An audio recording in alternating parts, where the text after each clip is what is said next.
हम आपको ये बताएंगे कि क्या इजराइल ने हमास के साथ समझौता करके आतंकवाद के साथ समझौता कर लिया है। ये पूरी दुनिया को असल में चिंता में डालने वाली बात है। आज बहुत सारे लोग तो इसे सफलता मान रहे हैं, इसे शांति का समझौता मान रहे हैं और कह रहे हैं कि चलिए ये खून खराबा कुछ दिनों के लिए तो रुका और ये एक अच्छी बात है क्योंकि इससे शांति स्थापित होगी। लेकिन इसमें एक और संदेश है और संदेश ये है कि क्या हमने आतंकवाद के सामने घुटने टेक दिए हैं। इस समझौते में इजराइल और हमास के बीच कुल 3 बड़ी बातों पर सहमति बनी है, जिसमें सबसे पहली शर्त यह है कि हमास तभी इजराइल के 50 बंधकों को रिहा कर देगा जब इजराइल की सरकार अपनी जेलों में बंद हमास के 150 कैदियों को रिहा करने के लिए तैयार होगी। यानी पहली जो सबसे बड़ी शर्त है वो ये है कि इजराइल के 236 में से 50 बंधकों को हमास छोड़ देगा और इसके बदले में इजराइल को हमास के 150 कैदियों को रिहा करना पड़ेगा। यानी 50 के बदले 150 कैदी इजराइल रिहा करेगा। इजराइल की सरकार ने पहले शर्त को मानने से इनकार कर दिया था और कहा था कि वो किसी भी कीमत पर ऐसे लोगों की रिहाई को अपनी मंजूरी नहीं देगा जो इजराइल को खत्म करना चाहते हैं। लेकिन आज कैबिनेट की बैठक में इजराइल की सरकार ने इस शर्त को मंजूर कर लिया, या आप ये भी कह सकते हैं कि इजराइल की सरकार इस शर्त को मंजूर करने पर मजबूर हो गई। अब इजराइल अपनी जेलों में बंद हमास के 150 कैदियों को रिहा करेगा और इसके बदले में हमास इजराइल के 50 बंधकों को छोड़कर समझौते की पहली शर्त का पालन करेगा। 50 मतलब 236 में से सिर्फ 50 छोड़ेगा, सबको नहीं छोड़ेगा। इसके अलावा हमास की तरफ से जिन 50 बंधकों को रिहा किया जाएगा उनमें महिलाओं और बच्चों की संख्या सबसे ज्यादा होगी। दूसरी तरफ इन 50 बंधकों को छुड़ाने के लिए इजराइल हमास के न सिर्फ 150 लोगों को अपनी जेलों से रिहा करेगा बल्कि उसे गाजा में 4 दिन के लिए युद्ध विराम यानी सीज फायर को भी लागू करना होगा। अगर पहले दौर में बिना किसी उल्लंघन के इन सभी शर्तों का पालन हुआ तो फिर दूसरे चरण की शर्तें लागू होंगी। यानी इस पूरे खेल का स्टेज 1 है, लेवल 1 है। जैसे आप एक वीडियो गेम खेलते हैं बिल्कुल वैसे ही पहले लेवल 1 है और फिर लेवल 2 आएगा। जो दूसरा चरण होगा उसमें अतिरिक्त 10 बंधकों की रिहाई पर सीज फायर को 1 दिन के लिए आगे बढ़ाया जाएगा। यानी हर बार जब 10 बंधकों को छोड़ा जाएगा तो यह युद्ध विराम 1 दिन के लिए और आगे बढ़ जाएगा। यानी 50 बंधकों के बाद जैसे जैसे हमास के आतंकवादी बाकी के बंधकों को रिहा करेंगे वैसे वैसे इस सीज फायर को 1-1 दिन के लिए आगे बढ़ाया जाएगा और इस तरह से यह युद्ध थम जाएगा और शायद यहीं पर खत्म भी हो जाए। हमास ने इजराइल के 236 लोगों को इस समय बंधक बनाया हुआ है, या ये कह सकते हैं कि अभी 236 लोग जिंदा बचे हैं और अगर वो इनमें से 50 बंधकों को रिहा करने के बाद हर दिन अगर 10-10 बंधकों को भी रिहा करता है तो फिर गाजा में 22 दिनों तक ये सीज फायर लागू रह सकता है। हालांकि हमें अब यह लगता है कि हमास इस सीज फायर को और भी लंबा खींचने की कोशिश करेगा और यह युद्ध शायद इसी सीज फायर पर समाप्त हो जाएगा। इस समझौते को लेकर हमास की तरफ से भी कुछ जानकारियां दी गई हैं जिनमें बताया गया है कि सीज फायर के दौरान इजराइल की सेना गाजा में न तो अब कोई हमला करेगी और न ही गाजा में इस दौरान किसी को भी गिरफ्तार किया जाएगा। इसके अलावा युद्ध विराम के समय दक्षिण गाजा के ऊपर एयर ट्रैफिक पूरी तरह से बंद रहेगा और उत्तरी गाजा में भी सुबह 10 बजे से शाम 4 बजे तक एयर ट्रैफिक पर यही प्रतिबंध लागू रहेंगे। बड़ी बात यह है कि समझौते के लागू होने के बाद इजराइल की सेना को गाजा में फ्यूल की सप्लाई को बहाल करवाना होगा और जो सैकड़ों ट्रक अभी राहत सामग्री के साथ गाजा की सीमा पर खड़े हुए हैं अब उन सभी ट्रकों को उन्हें भी गाजा में प्रवेश करने की अनुमति देनी होगी। हमास का कहना है कि इजराइल ने इन सारी शर्तों पर अपनी सहमति दे दी है, लेकिन अगर इसके बाद भी इजराइल इन शर्तों का उल्लंघन करेगा तो फिर हमास इस समझौते को तोड़ देगा। यानी सोचिए, इस समझौते के बाद भी हमास धमकी दे रहा है कि वो इस समझौते को तोड़ भी सकता है और इसीलिए उसने सारे बंधक एक साथ रिहा नहीं किए हैं। 236 में से सिर्फ 50 बंधक रिहा कर रहा है और युद्ध को भी रुकवा रहा है। इससे आप समझ सकते हैं कि कैसे इजराइल ने हमास के सामने घुटने टेक दिए हैं और इजराइल हमास की सारी शर्तों को मानने के लिए तैयार हो गया है। यह समझौता कतर और इजिप्ट की मध्यस्थता से संभव हुआ है, जिसके लिए अमेरिका ने इन दोनों देशों को धन्यवाद दिया है। लेकिन इजराइल के बहुत सारे लोग इस समझौते को उनके साथ हुआ एक भद्दा मजाक बता रहे हैं, और यह बात सही भी है। इजराइल की जो जनता है वो आज काफी निराश होगी। यह समझौता तब हुआ है जब इस युद्ध को शुरू हुए आज 47 दिन हो चुके हैं, 47 डेज। इन 47 दिनों में कुल मिलाकर 15,300 लोगों की इस युद्ध में मौत हुई है, जिनमें 14,000 से ज्यादा लोग गाजा के हैं और लगभग 1,200 लोग इजराइल के हैं। इसके अलावा इस युद्ध की वजह से गाजा में अब तक 16 लाख लोग विस्थापित हो चुके हैं और इजराइल में 2.5 लाख लोगों ने पलायन किया है। सोचिए कितना नुकसान हुआ है। पिछले 47 दिनों में इजराइल की सेना के 383 सैनिक इस युद्ध में मारे गए हैं और इजराइल अब तक लगभग 85,000 करोड़ रुपए इस युद्ध पर खर्च कर चुका है। और यहां बात सिर्फ खर्च की नहीं है। देखिए यह युद्ध है, कितना विनाशकारी युद्ध ये रहा है। 47 दिन तक यह युद्ध चला है, 15,000 से ज्यादा लोग मारे गए हैं और अब ये दोनों पक्ष कहते हैं कि हम समझौता कर रहे हैं।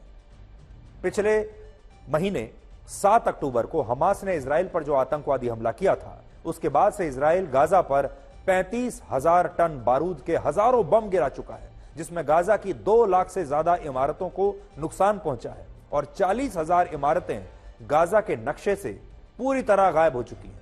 लेकिन हजारों लोगों की मौत और लाखों करोड़ रुपए के नुकसान के बाद आज इजराइल की सरकार और हमास के आतंकवादी ये कह रहे हैं कि उन्होंने समझौता कर लिया है और अब गाजा में युद्ध विराम लागू हो जाएगा और यह युद्ध कुछ दिनों के लिए रुक जाएगा। अब जरा सोचिए, अगर यह युद्ध रोकना ही था, समझौता करना ही था, तो फिर इजराइल ने गाजा में आतंकवाद के खिलाफ 47 दिन तक यह युद्ध किस लिए लड़ा? और अगर हमास को बंधक बनाए गए इन लोगों को छोड़ना ही था, तो उसने ऐसा तब क्यों नहीं किया जब गाजा में उसके ही हजारों लोग दिन रात मारे जा रहे थे? और आज आप ये भी सोचकर देखिए कि अगर समझौता ही इस युद्ध का एकमात्र समाधान था, तो फिर यह समझौता पहले दिन ही क्यों नहीं हो गया? और जो इजराइल ये कहता था, जो दावा करता था कि वो हमास को 1 हफ्ते में जड़ से मिटा देगा, आज वो हमास के साथ ये डील करने के लिए आखिर तैयार कैसे हुआ?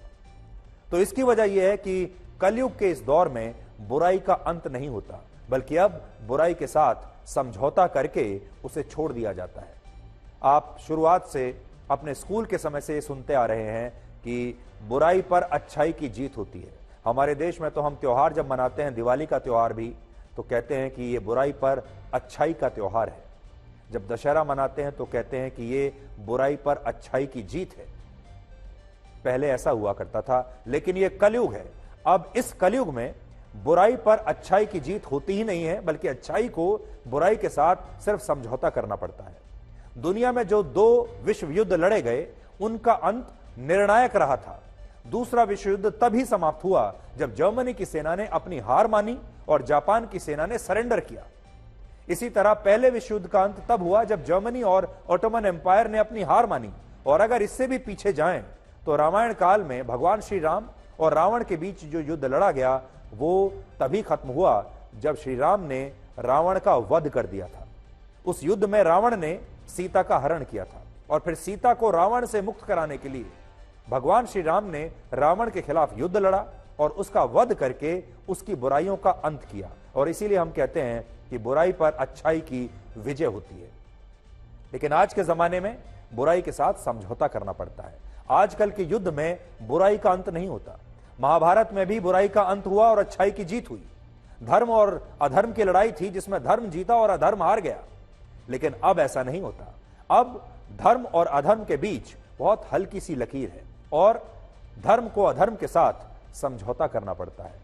आज बुराई के खिलाफ होने वाले युद्ध समझौतों के साथ समाप्त होते हैं, उनका कोई निर्णय नहीं हो पाता। और इसका एक कारण शायद यह है कि कलयुग में अब हमास जैसे रावण के 10 नहीं बल्कि सैकड़ों हजारों सिर है।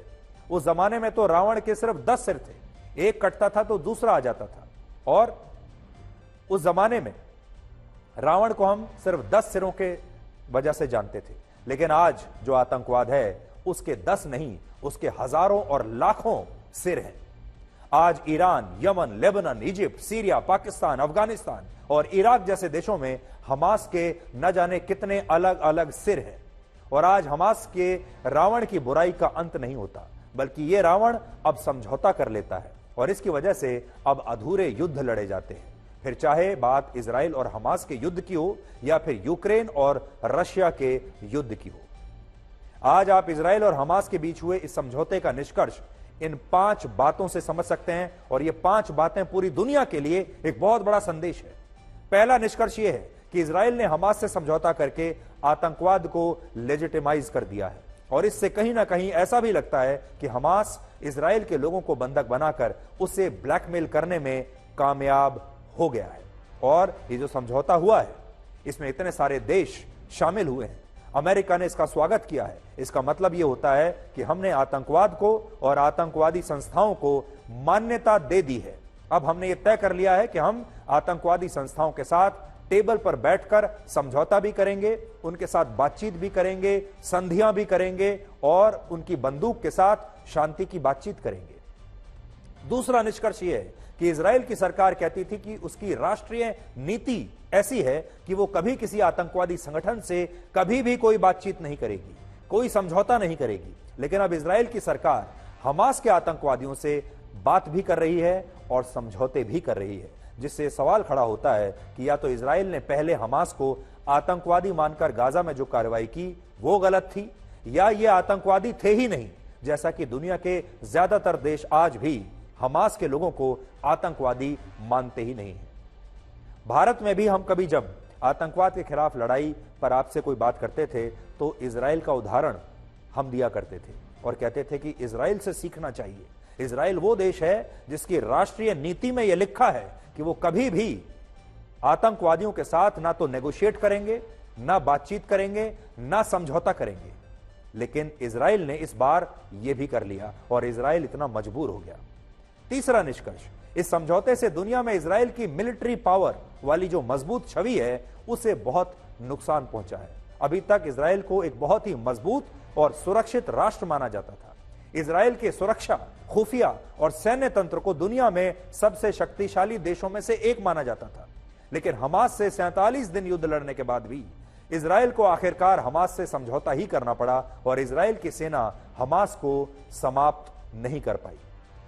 इससे पहले हम मोसाद का उदाहरण, जो उनकी खुफिया एजेंसी है, उसका उदाहरण पूरी दुनिया में दिया जाता था। इजराइल के जो सैनिक हैं उनका उदाहरण, उनकी जो सुरक्षा की व्यवस्था है उसका उदाहरण पूरी दुनिया में दिया जाता था और कहा जाता था कि इजराइल से सीखिए। और मोसाद के बारे में तो यह कहा जाता था कि यह ऐसी खुफिया एजेंसी है जो कभी फेल नहीं हो सकती। लेकिन उस दिन मोसाद भी फेल हुई और इन 47 दिनों में इजराइल की जो शक्तिशाली सेना के बारे में दुनिया जो सोचती थी, देखती थी, उसकी भी पोल खुल गई।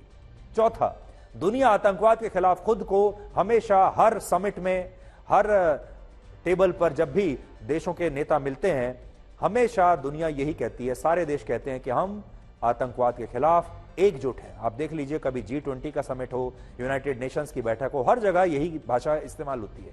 लेकिन दूसरी तरफ कतर और इजिप्ट जैसे देश हमास के आतंकवादियों के साथ खुलेआम इजराइल की डील करवाते हैं। आपको याद होगा, कतर वो देश है जिसने अमेरिका और तालिबान के आतंकवादियों के बीच भी समझौता करवाया था। यह वो देश है जहां तालिबान के साथ अमेरिका की बैठकें कतर में जाकर हुआ करती थी और यह पूरी जो डील हुई अफगानिस्तान की, जिसमें तालिबान को सरकार बनाने की इजाजत मिली और अमेरिका वहां से भाग गया, यह डील भी कतर ने ही कराई थी। और अब हमास और इजराइल के बीच यह डील भी उसी देश कतर ने कराई है। होना यह चाहिए था कि इन देशों को और पूरी दुनिया को आतंकवाद के खिलाफ इजराइल का साथ देकर हमास से उसके बंधकों को बिना किसी शर्त के छुड़वाना चाहिए था। लेकिन हमास की तरफ से ये देश इजराइल के साथ डील कर रहे हैं, उसे कन्विंस कर रहे हैं कि आप समझौता कर लीजिए, इसी में आपका फायदा है और ये किसी मजाक से कम नहीं है। इस समझौते से पांचवा निष्कर्ष यह निकलता है कि कलयुग में बुराई पर अच्छाई की जीत नहीं होती, बल्कि कलयुग में अब बुराई पर समझौते की जीत होती है। और इस युद्ध में भी ऐसा ही हुआ है। अब अच्छाई और बुराई के बीच जो युद्ध होता है उसमें अच्छाई की क्लियर कट जीत नहीं होगी। अब दोनों के बीच में सिर्फ समझौता होगा और समझौते के तहत इस युद्ध को रोक दिया जाएगा और उसी को हम शांति कहते हैं। और दोनों अपनी अपनी तरफ से अपनी अपनी शर्तों के साथ इस शांति की खरीदारी करते हैं। इसे आप यही कह सकते हैं कि शांति की यानी पीस की सेल लगी हुई है और यह खरीदारी हो रही है और दोनों पक्ष अपनी अपनी शर्तों पर इस शांति की खरीदारी कर रहे हैं। इस शांति को खरीदा जा रहा है, इसे हासिल नहीं किया जा रहा। इसमें कोई निर्णायक जीत के कारण यह शांति नहीं आ रही है, इस शांति के लिए डील हो रही है।